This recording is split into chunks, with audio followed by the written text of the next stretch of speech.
नमस्कार प्यारे बच्चों, आपका स्वागत है इस YouTube चैनल पर। तो आज जो है अपन कक्षा 10 के लिए प्रश्नावली 5.3 का जो प्रश्न संख्या 9 है उसको अपन डिस्कस करने जा रहे हैं। तो देखते हैं प्रश्न संख्या 9 आपका क्या बोल रहा है। इसमें ये बोला गया बच्चों कि यदि किसी AP माने ये समांतर श्रेणी के प्रथम 7 पदों का जो योग है वो आपको कितना दिया, 49 दिया। देखो बच्चों, प्रथम 7 पदों का योग बोला, तो प्रथम 7 पदों का योग की बात करें तो ये योग की बात करें तो 7 पद हैं, तो S7 का मान उसने कितना दिया, 49 दे दिया। दूसरी बात उसने क्या बोला, और प्रथम 17 पदों का योग कितना दिया बच्चों, 289 दिया। तो बात करें 17 पदों का तो S17 का मान कितना दे दिया, 289। ठीक है बच्चों, तो ये बोल रहा है तो इसके प्रथम n पदों का अपन को क्या ज्ञात करना है, योग ज्ञात करना है। बात करें बच्चों यहाँ पर, तो यहाँ पर देखो जब भी मैंने फॉर्मूला लिखा था तो उस समय Sn लिखा था, है ना। जैसे यहाँ पर बात करूँ, Sn बराबर n/2 और 2a प्लस n-1d इस प्रकार से होता है।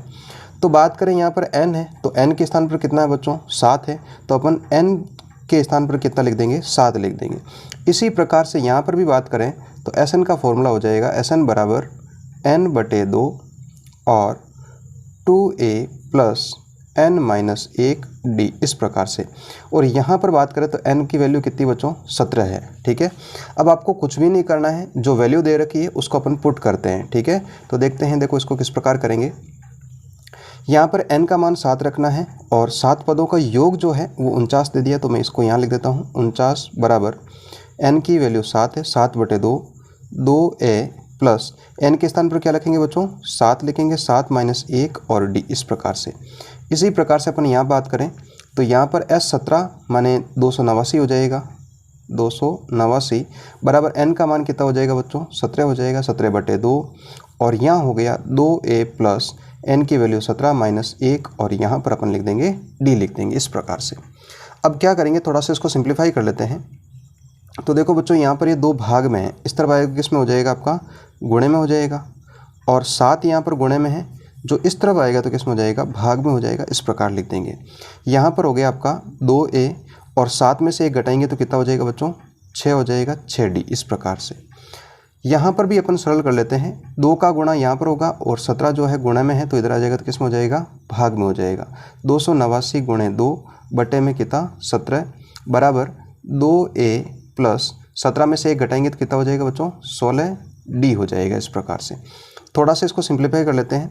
7 का भाग 49 में आपका 7 बार जाएगा, 7 को 2 से गुणा करूँगा तो कितना हो जाएगा, 14 हो जाएंगे। तो बराबर 14 बराबर 2a प्लस 6d समीकरण नंबर 1।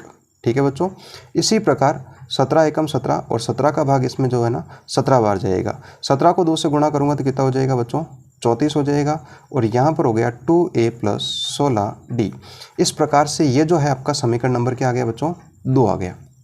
अब आपको क्या करना है, जिस प्रकार से 5.2 में अपन 2 समीकरण आते थे उसको सरल करके d की वैल्यू ज्ञात करते थे और d की वैल्यू निकलने के बाद में अपन समीकरण 1 में मान रखकर a का मान प्राप्त करते थे। तो वही काम आपको यहाँ पर करना है।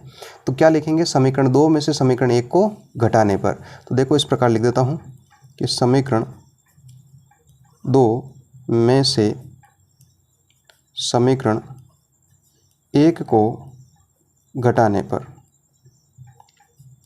तो घटा देते हैं। समीकरण 2 जो दे रखा आपका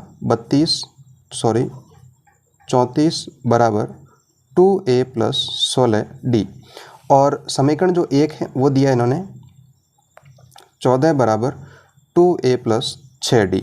अब आपको क्या करना है, इसके नीचे वाले के चिन्ह बदलने हैं। तो ये प्लस का माइनस का हो जाएगा, ये प्लस वाला माइनस हो जाएगा, ये भी प्लस का तो माइनस का हो जाएगा।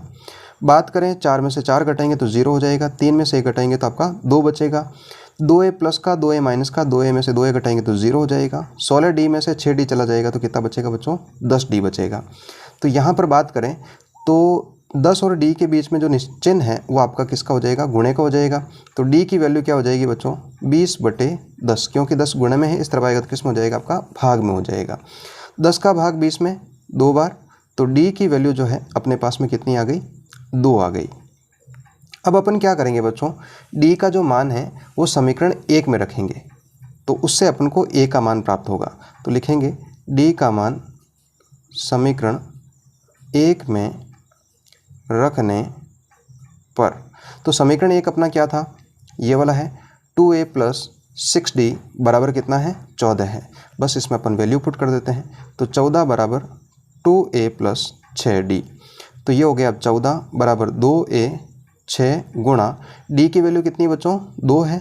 बस इसको सिंप्लीफाई कर लेते हैं इसको, तो 14 बराबर 2a प्लस 6 को 2 से गुणा करेंगे तो 12, ये 12 प्लस का है, इस तरफ आया तो किस में हो जाएगा आपका, माइनस में हो जाएगा। 14 माइनस 12 बराबर 2a, तो 14 में से 12 यदि घटाएंगे तो कितना शेष रहेगा बच्चों, 2 शेष रहेगा, और इधर भी आपका क्या है, 2 है। तो बात करें a आपका रहेगा यहाँ पर, 2 यहाँ पर गुणा में है, इस तरफ आया तो किस में हो जाएगा, भाग में हो जाएगा, 2/2 बराबर a, तो a की जो वैल्यू है वो कितनी हो जाएगी आपकी, 1 हो जाएगी। तो अपने पास में a की वैल्यू आ गई, d की वैल्यू आ गई, दोनों वैल्यू आ गई। अब अपन को क्या ज्ञात करना है, n पदों का योग ज्ञात करना है। तो क्वेश्चन देखते हैं एक बार फिर से। क्वेश्चन में आपका ये बोल रहा था कि आपको क्या करना है, इसके प्रथम n पदों का योग ज्ञात करना है। तो बच्चों यहाँ पर सबसे बड़ी बात यह है कि उन्होंने n का जो मान है वो अपन को नहीं दिया, तो जहाँ पर n आएगा वहाँ पर अपन n ही पुट करेंगे। तो देख लेते हैं n पदों का योग को कैसे करते हैं। तो मैं यहाँ पर लिख देता हूँ इसको, n पदों का योग। तो समझते हैं n पदों का योग कैसे निकालते हैं। तो Sn का फॉर्मूला होता है Sn बराबर n/2 2a plus n minus 1d, इस प्रकार से होता है। तो अपन को n की वैल्यू उसने दी नहीं है, तो अपन को n की वैल्यू n ही रखनी है, तो यहाँ पर रख देंगे n/2, 2 गुणा a की वैल्यू बच्चों अभी अपन ने निकाली थी, कितनी है, 1 है, तो उसको 1 लिख देता हूँ, प्लस n की वैल्यू नहीं दी है तो n माइनस 1 गुणा d की वैल्यू आपके कितनी आई थी, 2 आई थी, तो इसको लिख देता हूँ।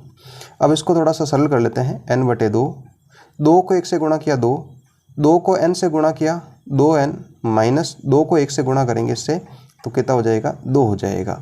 तो बात करें बच्चों, ये 2 प्लस का और ये माइनस का आपका कैंसिल हो जाएगा। अपने पास में बचा n/2 गुणा 2n बचा 2, और आपके देखो यदि 2 का भाग 2 में देंगे तो एक बार जाएगा। अपने पास में क्या बचा, n गुणा n, तो Sn बराबर हो जाएगा बच्चों, n को n से गुणा करूँगा तो क्या हो जाएगा, n² हो जाएगा। तो जो भी आपकी समांतर श्रेणी थी उसके n पदों का योग क्या आएगा बच्चों, Sn = n² आ जाएगा। तो इस प्रकार से इस क्वेश्चन को करना है। थोड़ा सा लेंदी क्वेश्चन है लेकिन अच्छा क्वेश्चन है, बहुत अच्छे से इसको आपने समझ लिया है।